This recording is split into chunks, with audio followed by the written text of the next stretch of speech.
안녕하세요. 오늘도 사연살롱을 찾아주셔서 감사합니다. 저는 오랜 기간 동안 가장 가까운 사람들에게 착취를 당해왔던 한 사람입니다. 저는 진심으로 그들을 가족이라고 생각하며 제 모든 것을 기꺼이 희생했지만 그들은 고마워하기는커녕 오히려 더 악랄하게 저의 시간과 노동, 금전까지 착취해온 악마 같은 인간들이었어요. 하지만 여러분, 제 걱정은 하지 않으셔도 괜찮습니다. 저는 우연한 계기로 이들의 실체를 알게 되자마자 둘도 없이 통쾌한 복수를 해줬거든요. 사이다처럼 속이 뻥 뚫리는 제 이야기를 지금부터 여러분들께 들려드리겠습니다. 저는 아들 하나를 둔 워킹맘이에요.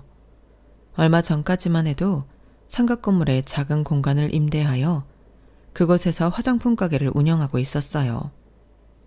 처음에는 여러 잡다한 미용용품을 파는 것으로 시작했다가 몇 년 전부터는 프랜차이즈 업체의 물건을 받아서 판매를 했었죠.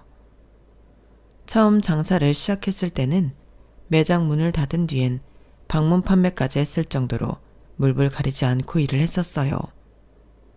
그래서인지 업체를 바꾼 지금도 장사를 잘해오고 있답니다. 마침 저희 가게 근처에 젊은 사람들이 많이 오는 복합 쇼핑몰이 생긴 것도 큰 도움이 됐고요. 이렇게 제 일에 대해서 자세히 설명을 드린 이유는 저도 일반적인 사람들과 다를 바 없이 평범한 사람이었다는 걸 알려드리기 위함이에요. 제가 무슨 친정에서 엄청난 유산을 받았다거나 어느 날 갑자기 복권에 당첨된 그런 부자가 아니라 일반 사람들이랑 똑같은 서민이었다는 걸 말씀드리려고요. 그런 저에게 저희 가족이 얼마나 말도 안 되는 요구를 했는지 말씀을 드릴게요. 제가 젊었을 적 저희 아들을 막 출산하고 바로 일을 하느라 정신이 없을 때였어요. 산후조리라고 해봐야 고작 사흘 정도 쉬었을 뿐 저는 바로 다시 가게로 나가 아이를 들쳐업고 장사를 해야 했죠. 당시엔 남편도 아직 공인중개사 시험을 준비하고 있었기에 제가 마음 편히 집에서 쉴 수가 없는 상황이었거든요. 그런데 그런 저에게 하루는 시어머니와 시누이가 찾아오더니 대뜸 시댁 열쇠를 던지더라고요. 어머님 아가씨 어쩐 일로 오셨어요? 이 열쇠는 갑자기 왜요? 너 다음 주까지 우리 집안 살림 좀 같이 하거라. 네? 그게 무슨 말씀이세요? 제가 어머니 집 살림을 하라뇨. 이번 우리 엄마 생일이 돌아오는 화요일이잖아. 엄마 생일 기념으로 우리 둘이 제주도 여행 좀 다녀올 테니까 그동안 네가 알아서 우리 집 좀 관리하고 있으라고. 잠시만요. 그럼 다음 주에 있는 할아버지 제사는 어떻게 해요? 그 전에는 돌아오시는 거예요? 야, 제정신이야? 지금 우리 엄마한테 생일날 여행하다 말고 돌아와서 남의 제사상을 차리라는 거야? 안 그래도 그게 부정 탈 것 같아서 바다 건너러 가는 거야. 그럼 아가씨나 형님은요? 저도 지금 애 낳은 지 일주일밖에 안 지난 상태라 여기저기 너무 아프고 힘들어요. 저 혼자 제사상을 다 차리는 건 무리라고요. 일까지 하고 있는데. 네 형님은 서울에서 일하잖아. 너야 고작이 구멍가게 하나 운영하는 거면서 뭐가 힘들다고 찡찡대는 거야? 다 못하겠으면 그날 장사를 접든지 해라. 이까짓 건 뭐 몇 푼이나 번다고. 난 엄마 모시고 여행을 가잖아. 그럼 나더러 비행기 타고 와서 일을 하라는 거야? 시키면 시키는 대로 알아서 할 것이지 뭐가 이렇게 말이 많아? 두 사람은 막무가내로 열쇠를 던져놓고 가버렸어요. 혼자 시댁집 열쇠랑 남겨진 저는 어이가 없었죠. 하지만 그렇다고 무리한 요구를 하는 시어머니와 시누이한테 저도 힘들어서 싫으니 배째라고 버틸 수도 없는 노릇이었어요. 음력 생일을 챙기는 시어머니 생신이 하필 제사 날짜와 겹친 것도 맞고 당시 사회 분위기상 며느리가 고된 시집살이를 하는 건 당연한 일이었기 때문이죠. 그때만 해도 며느리는 집안의 종이라는 인식이 팽배했으니까요. 결국 저는 온통 욱신거리는 몸으로 갓난쟁이를 들쳐업고 집, 가게, 시댁, 다시 집을 들락거리며 두 집 살림을 해야만 했답니다. 서울까지 출퇴근을 하며 일한다는 형님은 그런 저를 거들떠도 보지 않았어요. 하긴 명절을 포함해 모든 가족 기념일에 형님은 얼굴조차 비추지 않은 날이 많았죠. 결국 그의 제사는 제가 전부 혼자 준비할 수밖에 없었네요. 아주버님과 남편은 그런 저를 보면서도 물컵 하나 제자리에 갖다 놓질 않고 하루 종일 TV 앞에서 맥주를 마시고 담배나 피워대더군요. 아주버님이야 그렇다 쳐도 남편조차 애 기저귀 한 번을 갈아주질 않고 마냥 퍼질러 놀고만 있었죠. 원래도 제 시집살이가 고되긴 했지만 애를 낳은 직후여서인가 그날이 유독 힘들어서 아이 젖먹이면서 눈물을 뚝뚝 흘리고 말았네요. 그날뿐만이 아니라 남편은 항상 집안일은 뒷전이었어요. 그놈의 공인중개사 시험을 합격해 부동산을 차린 이후엔 더욱 심해져서 저는 제 아들을 거의 혼자 키워내야만 했답니다. 아무리 그 시절이라고 해도 자상한 남편들은 집에서 설거지도 해주고 주말이면 자녀들과 놀아주기도 했지만 저희 남편은 애 있는 데서 담배 좀 피우지 말라는 제 말이 듣기 싫다고 집에 들어오지도 않는 그런 인간이었어요. 덕분에 집안 대소사에서 남편이 하는 일은 하나도 없고 전부 저 혼자 진행을 해야만 했죠. 지금 생각해보면 알들 돌잔치는 어떻게 했나 싶어요. 친정 가족까지 챙기면서 정신없이 돌잔치를 마치는 동안 남편은 멀뚱멀뚱 앉아서 아들이 돌잡이 때 잡은 연필만 이리저리 굴려대고 있었거든요. 돌잔치가 다 끝난 뒤 친정 가족들을 숨가쁘게 배웅하고 오니 남편과 아주버님 부부는 먼저 식사를 하러 홀랑 가버린 상태였고 시어머니와 신우만 남아서 저를 기다리고 있더군요. 예, 너 오늘 받은 거 다 계산했니? 얼마 받았니? 아직 다 안 했는데 왜 그러세요? 아니다, 계산할 필요 없고 그 돈은 우리한테 얼른 주거라. 시어머니의 태도가 너무나 당당해서 맡겨놓은 줄 알았네요. 저는 어이가 없어서 헛웃음이 나왔죠. 왜요? 대체 무슨 일이시길래 하나밖에 없는 손자 돌잔치 비용을 가져가겠다는 건데요? 하나밖에 없는 내 딸 결혼 자금으로 쓰려 그런다. 넌 시애미가 달래면 주면 되지 뭘 그렇게 말이 많니? 제정신이세요? 아가씨 결혼 자금을 왜 제 아들한테서 찾으세요? 얘가 뭘 안다고? 지금 이 돈이 아무것도 모르는 갓난쟁이한테 필요하니? 앞으로 남은 인생 투자하는 내 딸한테 필요하지. 현금 받은 거 조금 나눠드릴 테니까 그것만 받으세요. 양심 있으면요. 너 결혼 안 해봤니? 그 푼돈으로 뭐 하라고? 잘만 말고 애 돌반지까지 싹 다 내놔. 남편이랑은 얘기해 보신 거예요? 아니에요. 남편이랑 얘기하셨대도 절대 안 돼요. 돌잔치 막 끝낸 손주 돌반지 뺏어가는 할머니가 세상에 어딨어요. 네 남편도 찬성할 거다. 애 아빠가 괜찮다는데 네가 왜 그러니? 애가 뭘 안다고 돌반지에 그렇게 목을 맸냔 말이다. 그거 없어도 애 키우는 데는 아무런 문제 없다.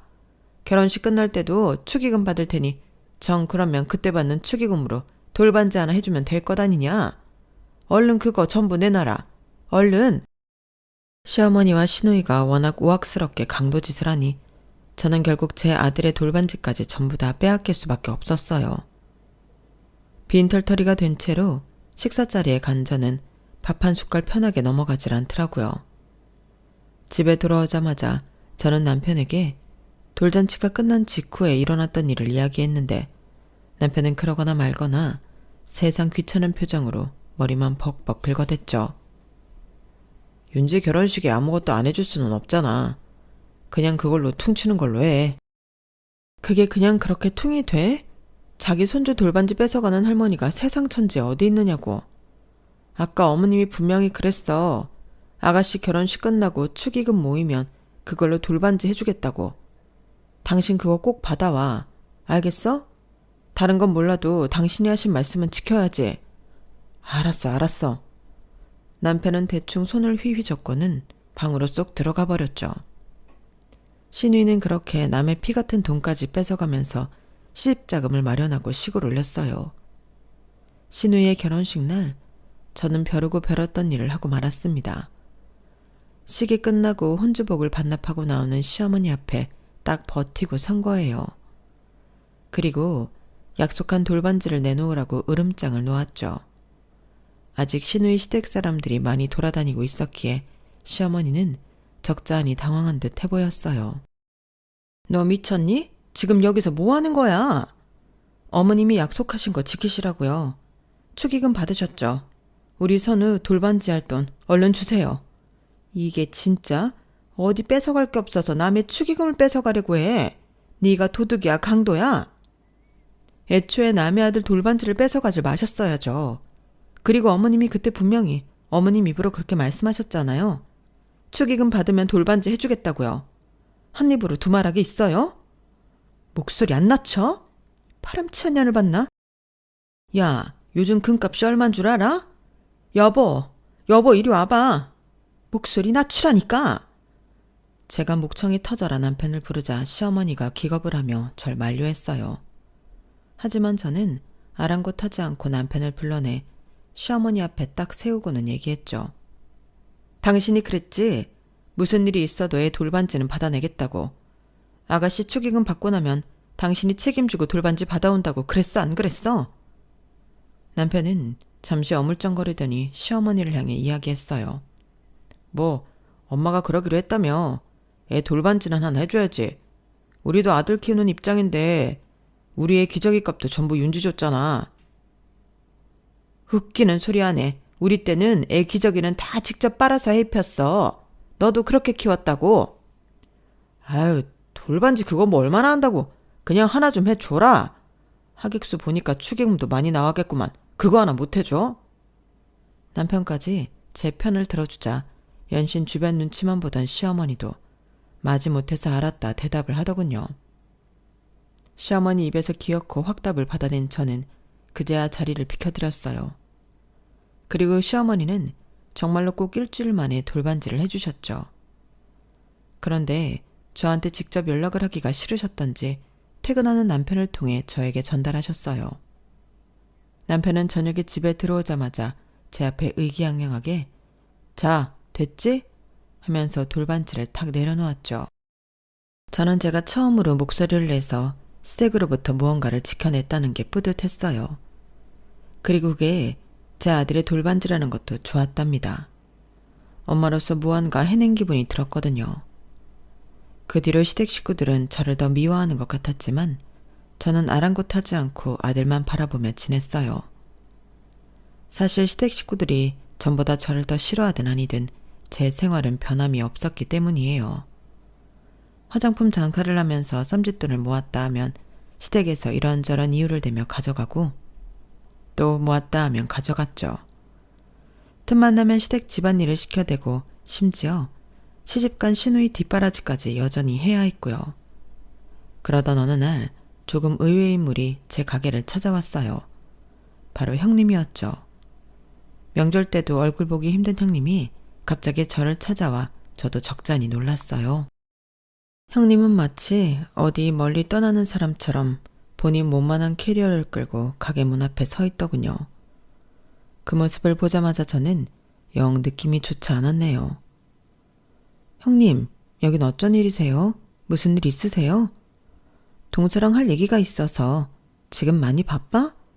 아니요, 지금은 손님들이 많이 없을 시간이라 여기 앉으세요. 저 혼자 있는 가게를 비울 수는 없었기에 저는 일단 의자를 내와 카운터 옆에 형님과 나란히 앉았어요. 그리고 급한 대로 믹스커피라도 내왔죠. 둘이 어색하게 앉아있는데 형님이 한참 뜸을 들이다가 결심한 듯 입을 열더군요. 동서, 나 이혼해. 오늘 소장 접수하고 왔어. 남편한테는 오늘 저녁이나 내일쯤 얘기할 거야. 그 전에 동서한테 얘기하고 싶은 게 있어서 왔어. 네? 이혼하신다고요? 저는 형님의 청천벽력 같은 얘기에 깜짝 놀랐습니다. 하지만 형님의 차분한 얼굴에 인해 저도 같이 마음을 가라앉혔어요. 하실 얘기는 뭐예요? 동서도 얼른 이 집에서 도망쳐. 나는 다행히 애가 없어서. 이렇게 도망가는 거지만 동서는 애 때문에 쉽지 않을 거야. 그렇지만 몇 년이 걸리든 나처럼 꼭 도망쳐야 돼. 이 집 식구들 이미 동서한테 못할 짓 많이 하지 않았어? 돈은 돈대로 뜯어가고 일은 일대로 시키고 말이야. 네, 그건 그렇지만 정신 똑바로 차려. 이 사람들은 점점 더할 인간들이야. 이 사람들한테서 빠져나가려면 돈이라도 악착같이 모아놔야 돼. 시댁 식구들이 무슨 짓을 하더라도 못 뺏어가게 꽁꽁 숨겨놨다가 이 집에서 도망칠 기회가 오면 그때 쓰던지 하라고. 이런 이름도 모를 화장품 장사 말고 요즘 인기 있는 브랜드 화장품 많은데 그런 거라도 차리든가. 네, 그건 생각 중에 있었는데 근데 형님, 무슨 다른 일이 있는 건 아니죠? 그런 건 없어. 그냥 이혼하고 나면 이제 동서랑은 남남인데 나랑 똑같은 처지에 있는 동서한테 한마디도 없이 나만 살겠다고 빠져나올 수가 없어서 말이야. 어쨌든 내가 한 말들 꼭 기억해. 네, 알았어요. 고마워요, 형님. 커피라도 다 드시고 가세요. 형님은 괜찮다며 커피를 반이나 남기고 일어섰어요. 형님이 다녀간 뒤 저는 몇 날 며칠 동안 골똘히 생각에 잠겼습니다. 시댁은 형님의 이혼 소장에 난리가 났더군요. 형님이 세상에서 제일 악독한 여자인 양 입에 담지도 못할 욕설을 퍼붓는 시댁 식구들을 보면서 저는 형님 말이 다 맞다고 인정할 수밖에 없었어요. 그 상태로 살아서는 안 됐습니다. 제 아들을 봐서라도요. 형님과 아주버님이 이혼한 이후로 저는 형님의 조언대로 당시 막 유행하기 시작하던 브랜드 화장품 매장으로 가게를 싹 바꿨어요. 가맹점이니 뭐니 하는 게 머리 아프고 어렵긴 해도 막상 가게를 다 차려놓으니 손님이 굉장히 많이 오더라고요. 특히 젊은 손님들이나 외국인 손님들이 전에 없이 물밀듯이 많이 들어왔죠. 더 물건을 잘 팔기 위해서 저는 더듬더듬 일본어나 중국어도 연습해서 여러 표지판을 만들어 놓았어요. 이 제품은 어디가 좋고 저 제품은 어떤 장점이 있는지 설명해 놓았죠. 그러자 손님은 더 많이 들어오게 되었고 저는 전과는 비교도 안 되게 큰 돈을 벌 수 있었답니다. 저는 돈을 버는 족족 모으기 시작했어요. 저는 형님처럼 머리가 좋고 좋은 직장에 다니는 사람도 아니니 시댁에서 벗어날 생각은 못했지만 적어도 시댁 식구들한테 그 돈을 뺏기지 않고 알차게 모아 저와 아들을 위해 쓸 생각이었죠. 그렇게 장장 15년이라는 긴 시간 동안 돈을 모았답니다. 물론 그 기간이 순탄하지만은 않았어요. 시댁 식구들이 돈 냄새 하나는 정말 기가 막히게 맞는 사람들이었거든요. 아주버님과 형님이 이혼한 지 3년쯤 지났을 때 어느 날 시누이가 짐가방을 들고 자기 친정을 찾아왔죠. 일방적으로 이혼을 당한 것이었어요. 한의사 집안에 시집간다고 그렇게 좋아하더니 그 집에서 5년도 버티지 못하고 쫓겨날 줄은 몰랐네요. 그 부잣집에 다녀왔으면서도 시누이는 위자료 하나 제대로 받아내질 못했어요. 시댁 식구들은 말을 아꼈지만 제가 시누이 하는 꼴을 봤을 때는 시누이의 잘못으로 쫓겨난 게 맞는 것 같더군요. 위자료를 한 푼도 못 받았으면 벌써 그 집 앞에 들어누워 위자료를 달라고 농성을 했을 사람인데 아무 소리도 안 하는 걸 보면 확실했어요. 아주버님도 시누이도 이혼을 하니 둘째 다 큰 아들, 딸, 뒷바라지를 하게 생긴 시어머니는 틈만 나면 저에게 갖가지 일을 시켜댔죠. 그리고는 틈만 나면 여자가 이혼해서는 갈 데도 없고 일할 곳도 없다며 제 귀에 딱지가 않도록 잔소리를 했어요. 요즘 말로는 저를 시도 때도 없이 가스라이팅을 하려고 한 거죠. 아마 하나 남은 둘째 아들도 이혼을 당할까봐 저를 묶어두려는 심산으로 그랬던 것 같네요. 하지만 시누이는 시어머니의 속을 아는지 모르는지 몇 년 동안이나 그저 밥이나 축 내는 애물단지로 살면서 제 얼굴만 보이면 당당하게 손을 펼쳤어요. 나 10만 원만 줘. 10만 원이요? 제가 그런 돈이 어딨어요. 하루 종일 직원도 안 쓰고 혼자 장사하면서 왜 10만 원이 없어? 내가 저번에 니네 가게 가보니까 손님이 엄청나게 많더만. 손님이 가게 안에 많이 있다고 그 사람들이 다 물건을 많이 사가는 게 아니에요. 이번 달은 진짜 돈 없어요. 돈이 필요하면 아가씨가 나가서 벌어와요. 요즘 나이 많아도 아르바이트 많이들 하던데요. 내가 너보다 3살이나 많은데 너 같으면 날 뽑겠니? 잔소리 말고 돈이나 내놓으라고. 매번 시누이는 막무가내로 저에게 돈을 뺏어가려고 했어요. 저는 그런 시누이 때문에 현금은 최소한으로만 들고 다니면서 옷 한 벌도 새 걸로 사입지 못했어요. 미용실에서 머리만 자르고 와도 신우가 눈에 불을 켜고 돈이 많은가 보다며 뺏어가려고 했기 때문입니다. 장장 15년을 돈 없다고 죽는 소리를 하고 옷도 낡은 것만 입고 다녀도 신우는 악착같이 제 지갑에서 돈을 빼갔어요.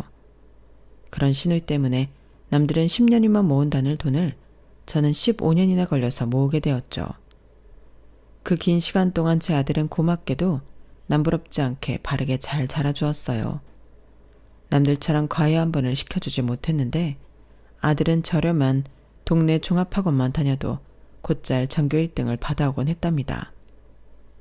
효자인 아들 덕분인지 저는 어느 순간부터는 무작정 돈을 모으는 게 아니라 그 돈으로 집을 한 채 마련해야겠다는 생각을 하게 되었어요. 제 명의로 된 집이 있으면 아들이 필요로 할 때 그 집을 담보로 돈도 마련해 줄 수 있고 무엇보다 그것만 있어도 노후가 보장이 될 것 같았거든요. 나이가 더 들어 아들에게 손을 벌릴 일도 줄어들 것 같았고요. 목표가 뚜렷해지니 저는 망설이지 않고 동네 복덕방을 자주 다니면서 괜찮은 집이 어떤지, 괜찮은 동네는 어디인지 계속 알아보기 시작했어요. 자주 다니다 보니 친해진 사장님들도 생겨 틈날 때마다 귤이며 고구마를 가지고 가 같이 까먹으면서 대화도 많이 나누었고요. 그리고 저희 아들이 고등학교 졸업을 앞두고 있던 어느 겨울날 저는 마음을 굳히고 남편을 불러다 앉혔습니다. 저는 남편에게 그동안 제가 모아뒀던 돈이 얼마이며 이 돈으로 저희의 노후와 아들의 뒷바라지를 하려고 했던 계획을 설명했어요. 물론 가족의 구성원으로서 남편도 알아야 할 내용인 게 맞았지만 남편에게 이야기를 꺼낸 더 큰 이유는 따로 있었습니다. 당시 전세 사기니 분양 사기니 부동산 관련된 사기가 극성을 부릴 때였기에 계약을 덜컥 하기가 겁이 나 남편의 도움이 필요하다고 판단했기 때문이에요. 남편은 그동안 제가 모아놓은 돈을 보고 깜짝 놀라더군요.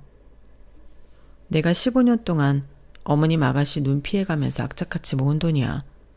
우리 선우 앞으로 뒷바라지할 자산은 있어야지. 우리 노후도 그렇고. 그동안 이 돈을 다 모아왔다고? 그래서 이 돈으로 뭐 어쩌게? 괜찮은 집을 하나 마련하고 싶어. 나도 그동안 복덕방 사장님들이랑 얘기도 많이 해보고 뉴스도 많이 보면서 어떤 집이 좋은 매물인지 계속 알아봤어. 이제 정말로 계약할 집을 찾고 싶은데 요즘 전세 사기니 분양 사기니 말들이 많잖아. 당신이 부동산은 잘 아니까 좀 봐줘. 시댁에는 절대 말하지 말고. 당연히 말 안 하지. 그럼. 근데 그럼 그 집은 우리 공동명의로 들어가는 거야? 뭐? 우리 노후 자금이라며. 그럼 당신이랑 내가 공동명의로 들어가는 거 아니야? 아니, 이건 내 명의로 들어가지. 내가 뼈 빠지게 벌어서 악착같이 모은 돈인데. 당신 혼자 벌면 이런 돈을 어떻게 마련했겠어? 그동안 먹고 자고 애 키운 거 다 누구 돈으로 했는데. 내 돈으로 했지, 내 돈. 당신이 애 학교 들어간 이후로 생활비 한번 제대로 가져다 준 적이 언제 있어. 애 교복도 다 내 돈으로 사 입히고 우리 먹는 것도 다 내 돈으로 시장에서 장 봐왔지. 언제 당신 돈으로 해결했어? 당신이 번 돈 우리 가족 생활비보다 당신 술값으로 2배는 더 나갔어. 내가 이럴까봐 당신한테 얘기하기 싫었는데. 정말. 뭐 도와달라며. 이게 부탁하는 사람 태도냐? 어쨌든 공동명의는 아니지만 그 집에 당신도 살 거잖아. 이 집에 들어간 돈은 다 당신 돈이었으니까 그건 당신 마음대로 하고 새 집에 살게 해주겠다고. 당신도 손해보는 거 없잖아. 그래, 알았다. 뭐 그럼 같이 집 보러 다니면 되는 거지? 따지고 들던 남편이 뭔가 골똘히 생각하더니 마지못해 알겠다고 대답하더군요. 아마도 반박할 말이 눈을 씻고 봐도 없었던 모양이죠. 저는 그렇게 남편을 잘 구슬려서 그 다음부터는 남편과 같이 집을 보러 다니게 되었어요. 저는 처음부터 한 1년 정도는 집을 보러 다닐 생각을 하고 마음의 여유를 가지고 집을 보러 다녔는데 남편은 그렇지가 않았던 것 같아요. 한 달쯤 같이 다니더니 볼멘 소리를 하기 시작하더군요. 괜히 이것저것 제기만 하고 결정을 미루다가 괜찮은 매물을 오히려 놓치는 것 아니냐면서요. 하지만 저는 남편의 불평에도 마음에 딱 드는 집이 나타날 때까지 기다리겠다고 버텼죠. 그랬더니 한 보름쯤 지나서였나? 남편이 자기가 일하다가 알게 된 집이 있다며 보러 가자고 하는 거예요. 반신반의하며 따라갔던 저는 정말로 그 집이 마음에 쏙 들 수밖에 없었어요. 제가 원했던 조건들이 얼추 들어맞았고 무엇보다도 아들이 학교에 다니기 편한 교통편이 있는 데다가 금액도 딱 제 상황에 맞아떨어지는 아파트였거든요. 저는 그 자리에서 남편에게 이 집 주인과 이야기하고 싶다고 했어요. 남편은 바로 전화시켜주겠다고 핸드폰을 켜 집주인 연락처를 찾았고 저는 저와 친한 그 동네 복덕방 사장님께 전화를 걸었죠. 그런데 갑자기 남편이 제 핸드폰을 뺐더니 지금 뭐 하는 거냐고 하더군요. 뭐야? 지금 어디에 전화를 하는 거야? 나 여기야 복덕방 사장님이랑 친하잖아. 그래야 할 집 생기면 잘해주시겠다고 연락하라고 하셔서 하는 건데 왜?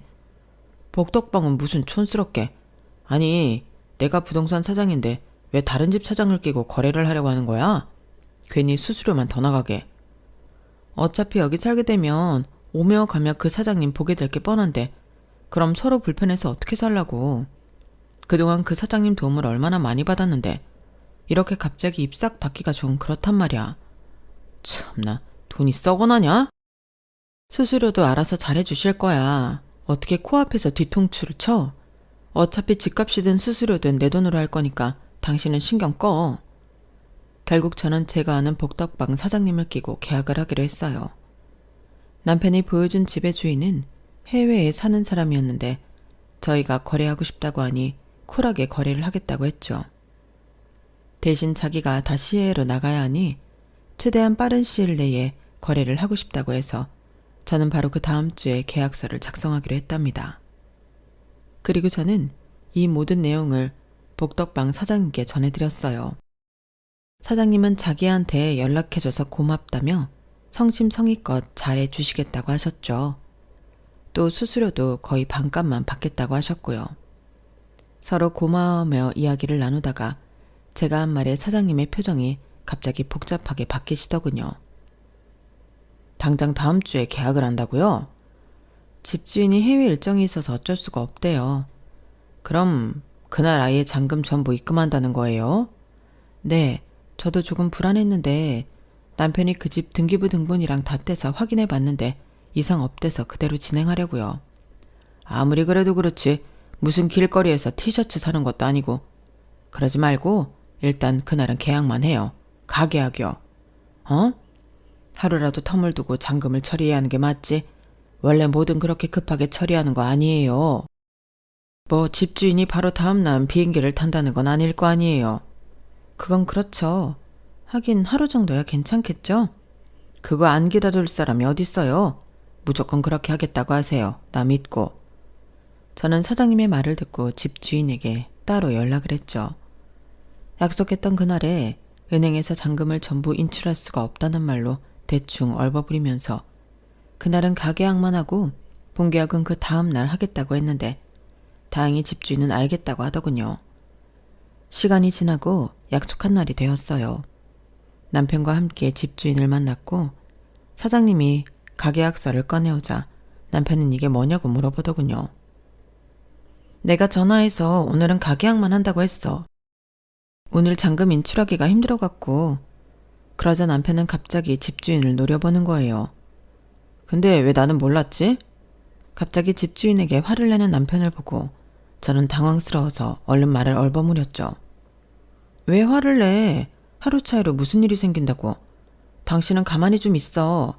내가 알아서 문제없이 할 테니까. 서둘러 얘기했지만 남편은 화를 못 참겠다는 듯이 신경질을 부리면서 밖으로 나가버렸어요. 집주인도 당황한 눈치였죠. 제가 애써 웃으면서 죄송하다고 사과를 하고 계약서에 도장을 찍으려는데 갑자기 복덕방 사장님이 제 손을 쓱 밀며 말씀하시더군요. 두 분 오늘 만나서 매물은 보셨어요? 일단 계약서 다 작성하기 전에 매물부터 한 번 더 보고 오시죠. 집주인은 흔쾌히 알겠다고 대답했어요. 어차피 걸어서 15분 정도 걸리는 거리라서 금방 보고 오자면서요. 저도 뭐 나쁠 것 없겠다 싶어서 함께 집을 보러 갔죠. 마지막으로 안을 꼼꼼히 둘러보는데 남편이 숨을 몰아쉬면서 들어오더군요. 자, 여기 가계약서 말고 진짜 계약서 가져왔으니까 사인해. 그 사이 자기가 계약서를 만들어 온 모양이었어요. 저는 갑자기 그렇게 서두르는 남편이 이해가 되질 않았습니다. 무엇보다도 자꾸만 불편한 분위기를 만드는 남편이 싫었어요. 그래서 남편이 원하는 대로 하기가 싫어졌죠. 왜 그래 갑자기? 어차피 내일 한다니까. 왜 굳이 내일까지 기다리냐고. 당신은 뭘 한다고 자꾸 내가 알아서 처리하겠다는데 토를 달아. 당신이 공인중개사 시험을 봤어. 부동산을 그렇게 잘 알아? 뭐 그런 건 아니지만. 그럼 얌전히 좀 있어. 도장이나 빨리 꺼내. 남편이 화를 내며 저에게 재촉을 하자 저는 저도 모르게 도장을 꺼내기는 했어요. 그렇지만 남편의 행동이 뭔가 이상하다는 생각이 강하게 들어 선뜻 도장을 찍기가 싫었는데요. 하늘이 도우신 건지 그 순간 전화벨이 울리더라고요. 뭐야? 선우 전화네. 죄송한데 잠시만 전화 좀 받고 올게요. 저는 남편에게 거짓말을 하고 집주인에게는 양해를 구하며 그 집을 빠져나왔습니다. 그리고 얼른 전화를 받았죠. 여보세요? 사장님, 무슨 일이세요? 당장 그 집에서 나오세요. 집주인이랑 단둘이 있는 거 아니죠? 저는 대답 대신 그 순간 냅다 그 아파트 건물 밖으로 뛰쳐나왔어요. 자꾸만 이상하게 구는 남편 때문에 안 그래도 뭔가 불편했는데 사장님이 다급하게 얘기하시니 저도 모르게 그렇게 행동하게 되더라고요. 건물 밖으로 나와 다시 사장님께 돌아가면서 그제서야 대답을 할 수 있었죠. 네, 나왔어요. 뭔가 좀 이상한 것 같았는데 지금 다시 그리로 가요. 일단 얼른 들어오세요. 남편분도 데리고 오지 말고 무조건 혼자 오셔야 돼요. 저는 전화를 끊고 열심히 달려서 사장님 사무실로 다시 들어갔어요. 제가 도착하자마자 사장님은 얼른 가게 문을 잠그더니 블라인드도 전부 닫아버렸죠. 그리고는 저를 사무실 뒤편으로 데리고 가더라고요. 왜요, 사장님? 무슨 일이에요? 저 집주인이 가져온 등기부등본이 뭔가 석연찮아서 내가 다시 뽑아봤거든요. 그런데 집주인이 지금 이 집에 산 지 석 달도 안 됐어요. 이름도 다르고 내용이 아예 다르다고요. 뭐라고요? 아니 그게 무슨... 남편이 소개시켜줬다면서. 남편 부동산이 땡땡 부동산이라고 했죠? 네, 맞아요. 이거 봐요. 이번에 올라온 전세 사기 피해 지역이에요. 사장님이 내미는 핸드폰 화면을 보니 전세 사기 피해 지역이 표시된 지도가 있었는데 남편의 사무실이 있는 지역이 유독 피해가 심한 지역으로 표시되어 있는 겁니다. 하지만 저는 그 화면을 보고서도 사장님이 하려는 말이 무슨 뜻인지 몰랐어요. 이게 왜요? 남편이 자기 상대로 사기를 치려고 하는 것 같다고요. 내가 남의 가족한테 이렇게 말하고 싶지 않은데 너무 전형적인 사기 수법이에요, 이거. 뭐라고요? 그 순간 누군가 잠겨있는 사무실 문을 쾅쾅 두드리는 소리가 나더군요. 곧이어 문을 열으라고 소리치는 남편의 목소리도 들려왔어요. 사장님은 얼른 뒷문을 열어주며 집이 아닌 다른 곳으로 피신하라고 알려주었고 저는 그 길로 열심히 달려 아무 택시를 잡고 친정으로 도망갔습니다. 아들에게도 얼른 전화해 당분간 집에 들어오지 말라고 전했어요. 외할머니 집으로 오거나 친구 집에서 자라고요. 전화를 끊자마자 남편에게서 미친 듯이 전화가 왔지만 저는 한참을 안 받고 버텼습니다. 몇 시간이 지나 해가 거의 저물어 갈 때쯤 그제서야 저는 남편의 전화를 받았어요. 남편은 전화를 받자마자 화를 버럭 내며 소리를 질렀죠. 대체 뭐하느라 전화를 이제 받아? 중요한 계약 앞두고 이렇게 잠수를 타는 경우가 어디 있느냔 말이야. 지금 제정신이야? 집주인 볼 면목이 없어 내가. 말했잖아. 오늘은 원래 잔금을 다 처리할 수가 없어서 본계약은 안 하려고 했었다고. 그런데 갑자기 본계약서를 들고 오면 어떡해. 돈을 마련할 수가 없는데. 그러니까 누가 당신 마음대로 일처리를 그딴 식으로 하래? 그래서 은행 다녀왔어. 뭐? 은행 다녀와서 잔금 마련했으니까 계약서 들고 와. 지금 계약하게. 지금 어딘데? 저는 제가 있는 곳을 알려주었고 남편은 긴가민가 하면서도 제가 말한 주소도 찾아왔어요. 집주인도 함께 찾아왔죠. 제가 남편을 부른 곳은 조금 외진 카페였는데요. 남편은 연신 주위를 살펴보면서 제 앞자리에 집주인과 함께 앉더라고요. 계약서는 어딨어? 당신이 가져간 집주인 서류는 어디 있는데? 그건 아까 복덕방 사장님이 가지고 있지 않았어? 나한텐 없는데? 일단 도장부터 찍어. 남편은 저를 의심스럽다는 눈초리로 노려보다가 제가 거짓말을 하는지 아닌지 확인할 방법이 없으니까 마지못해 계약서를 꺼내서 제 앞에 내려놓더군요. 그리고 바로 그때 제 뒤에 앉아있던 카페 손님 두 분이 저희 테이블로 다가왔어요. 강영철님 되십니까? 그분들이 저 한마디 던졌을 뿐인데 남편은 대답도 안 하고 곧바로 자리에서 일어나 나가려고 했어요. 하지만 그분들이 훨씬 빨랐습니다. 곧바로 남편을 제 앞에서 자리에 다시 앉히니 낮은 목소리로 얘기했죠. 땡땡 부동산 운영하는 강영철 씨 맞네. 저희랑 서로 가서 같이 얘기 좀 나누시죠. 지금 도망가면 현행범인 거 인정하는 꼴밖에 안 돼요. 얌전히 따라와서 얌전히 조사 받으세요. 덩치가 남편보다 훨씬 큰 두 남자가 딱 버티고 있으니 남편은 찍소리도 못하고 그대로 두 사람에게 붙들려 나갔어요. 함께 왔던 집주인도 마찬가지였죠. 차에 타기 전 남편은 저를 죽일 듯이 노려봤지만 이미 본인이 할 수 있는 건 없는 상태였죠. 사실 그날 저는 복덕방 사장님이 뒷문을 열어주실 때 집주인의 서류를 모두 받아서 가지고 있는 상태였어요. 친정집에 도착해 친정 가족한테 남편을 포함한 시댁 식구들 전화는 절대 받지 말라고 신신당부를 한 뒤 곧장 경찰서로 달려가 이 모든 사실을 얘기했죠. 집주인이 가져온 서류랑 복덕방 사장님의 서류를 함께 들고 가 이야기를 하니 형사 두 분이 따로 저를 데리고 가서 자세히 얘기를 들으시더라고요. 그렇게 두 분의 도움을 받아 남편을 불러내서 경찰에 넘길 수가 있었던 거였죠. 이후 경찰서에서 저에게 연락이 왔을 때 저는 그 자리에서 주저앉을 정도로 충격적인 이야기를 듣게 되었답니다. 남편은 그동안 부동산 사기에 여러 번 가담했을 뿐만 아니라 아예 시댁 식구들까지 동원해서 움직였을 정도로 사기를 쳐댔다고 하더군요. 그런 와중에 제가 집을 사겠다고 하니 저한테까지 사기를 치려고 했었던 거예요. 저에게 집주인이라고 소개한 그 남자는 원래는 서울역에서 노숙을 하던 노숙자였고 남편은 그 노숙자를 방패 삼아 똑같은 집에 저를 포함해서 총 7명과 계약을 했더군요. 총 8명한테 한 집을 팔아 돈을 받고 그대로 시댁 식구들과 해외로 도망갈 계획이었던 거죠. 제가 그 마지막 8번째 피해자가 될 뻔했던 거였고 제가 계약하기로 한 바로 다음 날 이미 비행기 티켓을 전부 끊어놨었더라고요. 그래서 남편이 저에게 그렇게 계약서에 사인을 하라고 윽박을 치른 것이었어요. 남편의 배우자인 저는 남편 사무실 문을 따고 들어가 경찰이 필요로 하는 모든 자료를 다 넘겨주었어요. 그동안 사기를 쳤던 증거들과 저에게 소개시켜 주었던 그 아파트 계약을 한 피해자들의 서류가 고스란히 다 정리되어 있더라고요. 너무나 명백한 증거 덕분에 남편의 사기 행각에 가담한 시댁 식구들도 줄줄이 경찰에 잡혀 들어갈 수밖에 없었죠. 천만 다행이었던 것은 그동안 남편이 은닉해왔던 재산이 고스란히 남아 있었기에 그동안 피해를 봤던 피해자들에게 돈을 다시 돌려드릴 수가 있었다는 거예요.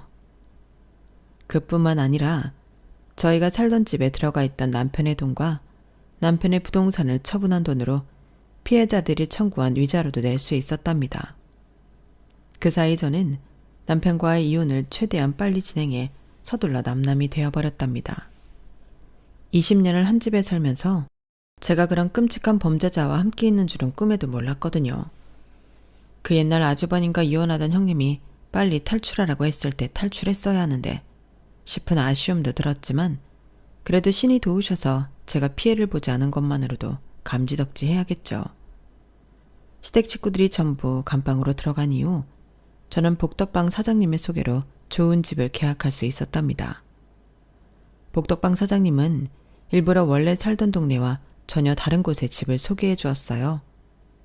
시댁 식구들이 생각도 나지 않는 곳으로 가야 남은 생이 더 잘 풀릴 거라면서요. 저에게 인생의 은인인 사장님께 저는 지금도 명절 때마다 성심성의껏 준비한 선물을 보내드리며 잘 연락하고 지내고 있어요. 새로 마련한 집에서 아들과 함께 안전하게 살면서요. 제 인생을 갉아먹던 인간들에게 제대로 참교육을 시켜준 뒤 지금은 예전에 일하던 가게도 전부 처분하고 요즘은 소일거리를 하며 지내고 있답니다. 제 이야기는 여기까지예요. 제 긴 이야기를 들어주신 모든 분들께 감사의 인사를 드립니다. 여러분의 인생에도 항상 여러분을 도와줄 귀인들이 넘쳐나길 기도할게요. 감사합니다. 여러분, 사연 댓글에 응원과 현명한 조언 부탁드려요. 좋아요와 구독은 저에게 큰 힘이 됩니다. 오늘도 좋은 일 가득하세요.